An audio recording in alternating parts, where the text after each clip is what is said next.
Hello and welcome back to everyone. Book summary के इस learning में आप सभी लोगों का स्वागत है। और आज हम डिस्कस करेंगे एक ऐसी बुक समरी के बारे में जिसका नाम है 12 रूल्स फॉर लाइफ। और इस बुक को लिखा है जॉर्डन पीटरसन ने। तो अगर इस बुक की बात की जाए तो ये बुक कंप्लीटली सेल्फ हेल्प से रिलेटेड बुक है, जिसके अंदर 12 रूल्स के बारे में बताया गया है। ये 12 रूल्स कौन कौन से हैं, अगर आपने इन 12 रूल्स को अपनी लाइफ के अंदर इंप्लीमेंट कर लिया तो आपकी पर्सनैलिटी के अंदर बहुत बड़ा चेंज आने वाला है। जो भी इसके की पॉइंट्स हैं, उन सारे की पॉइंट्स को हम समझने वाले हैं। सबसे पहले रूल नंबर फर्स्ट पे आते हैं और इसको इसमें लिखा हुआ है फिक्स योर पोस्चर। यानी कि जब भी आप खड़े हों तो आपके जो कंधे हैं वो पीछे की तरफ होने चाहिए और आपकी जो बॉडी है, जो आपकी पर्सनालिटी है, बिल्कुल सीधी होनी चाहिए। इससे क्या होता है, जब आपकी पर्सनैलिटी, आपकी बॉडी लैंग्वेज, आपका जो पोस्चर है वो फिक्स होता है, तो कोई भी व्यक्ति आपको देख करके ये बता पाता है कि ये सामने वाला जो व्यक्ति है वो कॉन्फिडेंट नजर आ रहा है। जब आप कॉन्फिडेंस के साथ किसी से भी बात करते हो, किसी से मिलते हो, तो आपकी पर्सनैलिटी बहुत ही अट्रैक्टिव बन जाती है।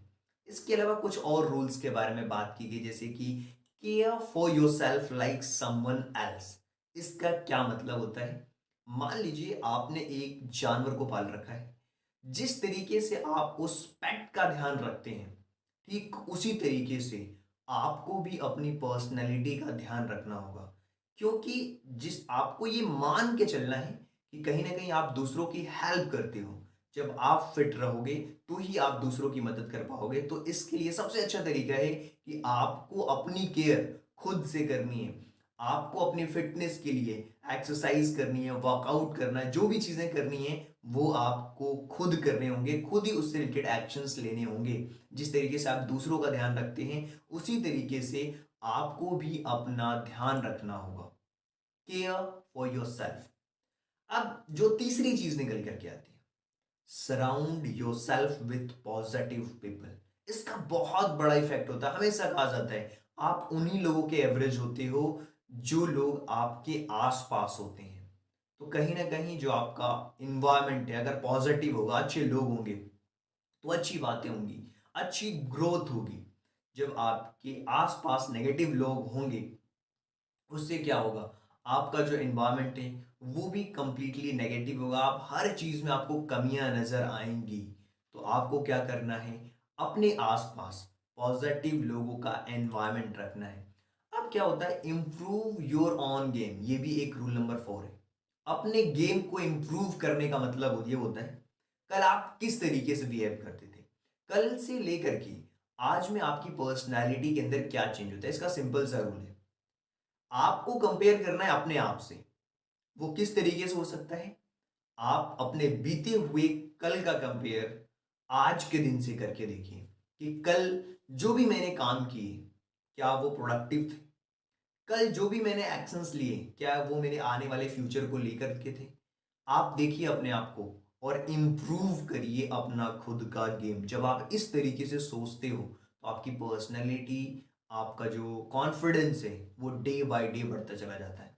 So improve your own game. So next rule is this, teach your childrens a social rules. आपको बच्चों को अपना एक दायरा सेट करना होगा। अगर आप पेरेंट्स हैं, अपने छोटे भाई बहन जो भी हैं, उनको सिखाइए एक सामाजिक दायरा। आपको इस हद तक आप लोगों के साथ मजाक कर सकते हो, इससे आगे आप मजाक नहीं कर सकते। उनको सोशल रिस्पॉन्सिबिलिटी सिखाना होगा, उनको कुछ नियम सिखाने होंगे कि उनकी बाउंड्रीज आपको तय करनी होगी कि आपकी ये बाउंड्रीज हैं। क्योंकि अगर आपके पास में कोई रूल्स नहीं है, कोई रेगुलेशंस नहीं है, आप सोचिए हमारी कंट्री में कोई रूल्स रेगुलेशन ही ना हो तो क्या होगा, किस तरीके की तबाही होगी। कहीं ना कहीं एक सही ट्रैक पे रहने के लिए हमें रूल्स और रेगुलेशंस को सेट करना जरूरी होता है। उसी तरीके से आपको भी अपने बच्चों के लिए आप बाउंड्रीज सेट करिए, सिखाइए उनको सोशल जो स्किल्स होती हैं उनके बारे में सिखाइए। इसके अलावा एक और रूल्स है, get your own house in order. यानी कि अगर आप सुबह जगते हैं तो अपने बिस्तर को फोल्ड करिए। जो भी क्लीनिंग से रिलेटेड वर्क है आप उनको कर सकते हो, चीज़ों को ऑर्गेनाइज कर सकते हो। और क्लीन रख सकते हो, यानी कि एक सिस्टमेटिक वे में सारी चीज़ों को आप कर सकते हो। अगर आप इस तरीके से चीज़ों को करते हो तो आपकी पर्सनल ग्रोथ के अंदर ट्रांसफॉर्मेशंस पॉजिटिव आने लगता है। जब पॉजिटिव ट्रांसफॉर्मेशंस होता है, क्योंकि जब आप किसी दिन आप क्या करना, आपकी जो टेबल होगी उसको क्लीन करना, आपके जो फ्रिज के सामान होंगे उनको साफ करके देखना, आप खुद अच्छा फील करोगे। क्यों? क्योंकि आपके पास में एक पॉजिटिव वाइब्स आने वाली है।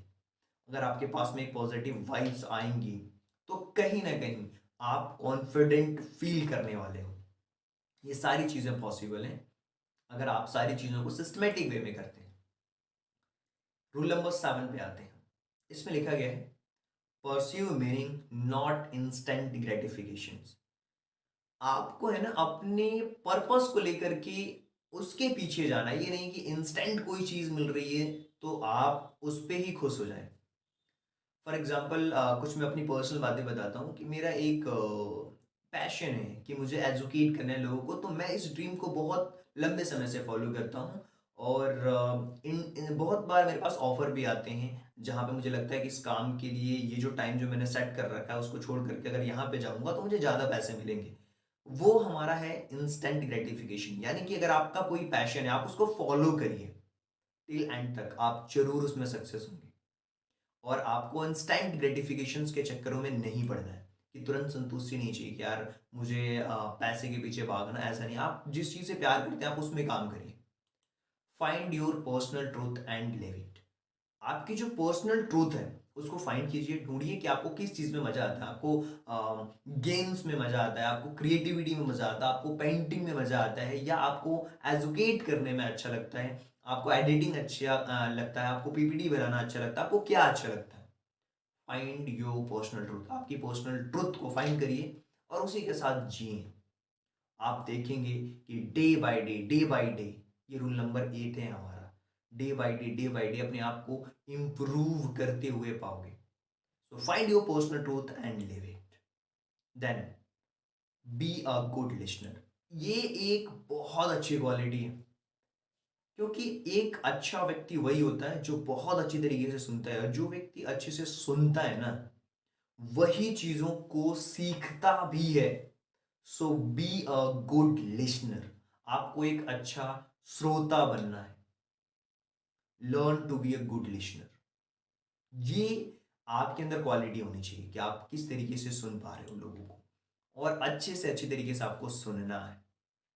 इसके अलावा आपको है ना जो भी प्रॉब्लम्स हैं उसको है ना बिल्कुल डिफाइन कीजिए।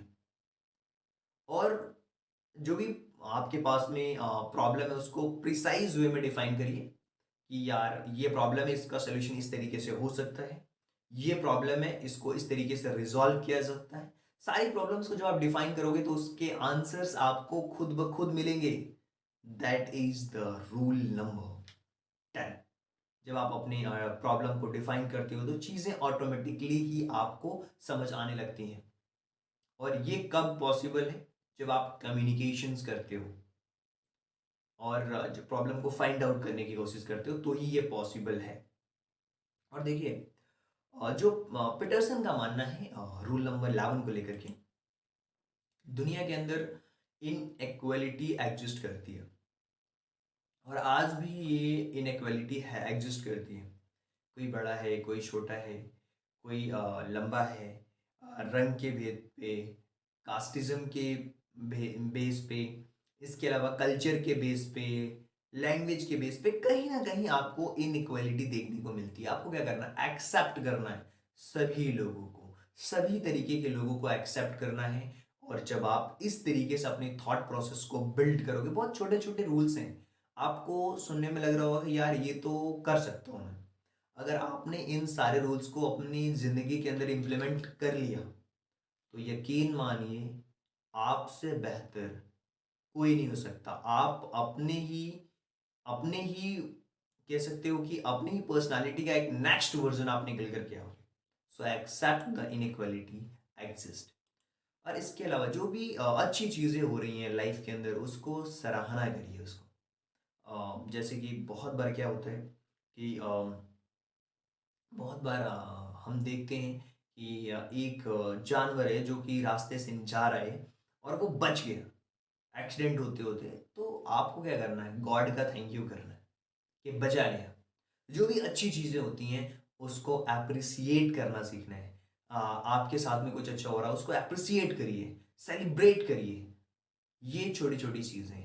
तो अगर इन सारी चीज़ों को समराइज किया जाए, उन सारे 12 रूल्स को समराइज किया जाए, तो हमने क्या सीखा? सबसे पहले स्टैंड स्ट्रेट, शोल्डर बैक।